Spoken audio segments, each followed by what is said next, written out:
السلام عليكم ورحمة الله وبركاته أصدقائنا المتابعين، أهلا بكم في فيديو جديد من تخطيطنا لعملية إنشاء استاد الجيش المصري بالمدينة الأولمبية بالعاصمة الإدارية.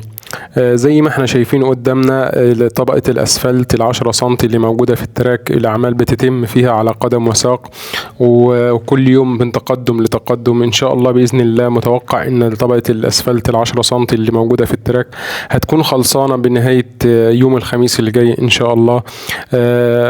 طبعا الكراسي زي ما احنا شايفين قدامنا في المدرجات ناحية الدرجة الأولى الأعمال شبه خلصانة أو متوقفة بسبب عدم وجود كراسي، وده بسبب مشكلة الجمارك وعدم دخول البضاعة من الميناء.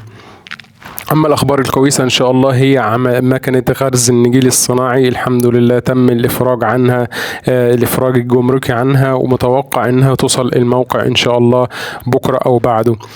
لكن مش هتشتغل في الملعب غير الأسبوع اللي جاي، ممكن منتصف الأسبوع اللي جاي أو آخر الأسبوع اللي جاي، بسبب إن الفنيين اللي بيشغلوا المكنة دي هم أجانب، والأوقات دي في بداية السنة، أعياد بداية السنة ورأس السنة موجودة عندهم، فهم في اجازة ومش هيقدروا يجوا ينزلوا الشغل عندنا غير بعد ما تخلص الاعياد بتاعتهم، وهيكونوا متواجدين ان شاء الله ممكن منتصف او اخر الاسبوع اللي جاي، وبعده المكنة هتبدأ عملية غرز النجيل الصناعي على طول ان شاء الله.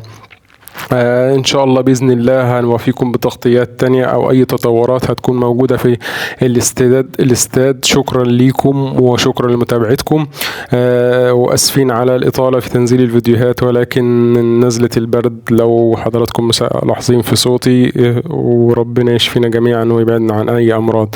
شكرا ليكم والسلام عليكم ورحمة الله وبركاته.